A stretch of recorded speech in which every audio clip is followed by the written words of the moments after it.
અને આગ જેવી કોઈ પણ આપત્તિના સમયે શાળાના વિદ્યાર્થીઓ, શિક્ષકો અને વાલીઓમાં આપત્તિ વ્યવસ્થાપન અંગે જાગૃતિ કેળવાય તે હેતુથી સાવચેતી અને સલામતીની સાથોસાથ સ્વચ્છતાના પાલન બાબતે મુખ્યમંત્રી ભૂપેન્દ્રભાઈ પટેલે આપ્યું પ્રેરક માર્ગદર્શન। આપણે ત્યાં કહેવત છે કે સાવચેતી એ જ સલામતી। વરસાદ, વાવાઝોડા, ભૂકંપ જેવી કુદરતી આપત્તિ આપણે રોકી શકતા નથી, પરંતુ આવી આફતો સામે રક્ષણાત્મક ઉપાયો, સલામતી અને સાવચેતીના પગલાં લઈને મોટા નુકસાનથી બચી શકાય અને આવા સમયે થતી જાનહાનિ પણ અટકાવી શકાય। બિપરજોય વાવાઝોડા સામે ગુજરાતે કરેલી પૂર્વ તૈયારીઓ એનું ઉત્તમ ઉદાહરણ છે।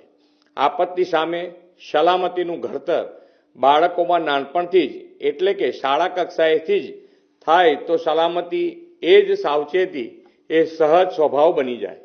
વડાપ્રધાન શ્રી નરેન્દ્રભાઈ મોદીએ આફતનો સામનો નિડરતાથી કરવાની શક્તિ આપણામાં કેળવી છે।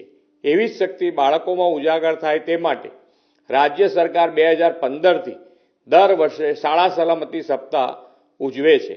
બાળકો ઘર પછી સૌથી વધારે સમય શાળામાં વિતાવતા હોય છે, આથી ડિઝાસ્ટર મેનેજમેન્ટની તાલીમ તેમના માટે ખૂબ મહત્વની છે।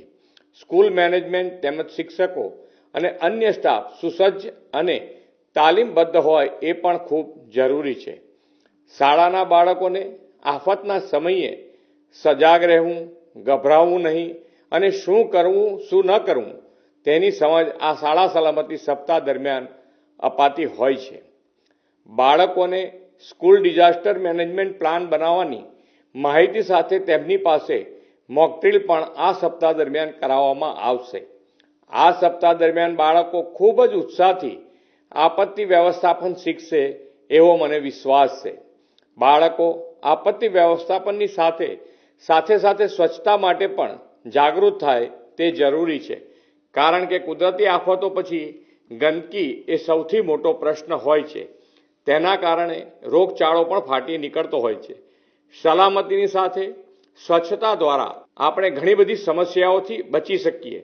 શાળા સલામતી સપ્તાહ એ ભવિષ્યના દરેક પડકારો સામે બાથ ભેળવા માટે ભાવિ પેઢીને સક્ષમ બનાવવાનો કાર્યક્રમ છે।